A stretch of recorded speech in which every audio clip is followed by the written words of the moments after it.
To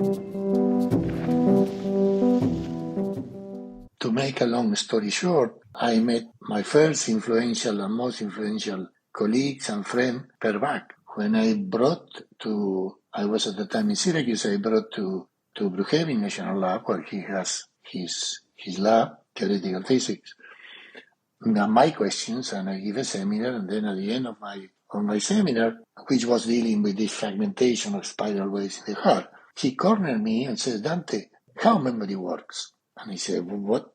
And I'm talking about my stuff here, and you end up asking, no, tell me how memory works. I repeat this story many times. And I started explaining, well, there is this hippocampus, there is this synapses, and this is neuron, and this is that, and a neuron reinforces the connection with your neuron, and this is called LTP and LPP and blah, blah, blah. Actually, I was giving him all the, dogma in my physiology textbook. And Per looked at me and interrupted me, 5 minutes into my mambo jumbo and says, Dante, and you guys believe that shit?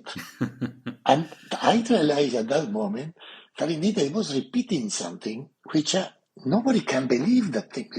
But why, Per? And Per says, well, for a physicist, we don't know anything about the brain, but a memory is a collective process, and nothing that you have said is collective. So it cannot work that way. It cannot work that one neuron, 73, excites neuron 74 or 103. Must be something more, fussy but connective. And I believe that day I stopped doing what I was doing and I changed labs. I moved with a lower salary to another lab that allowed me to start working in the brain. Started my relationship with Per, which lasted until he departed a decade and a half later. And I learned from him a very powerful lesson that I was trying to transmit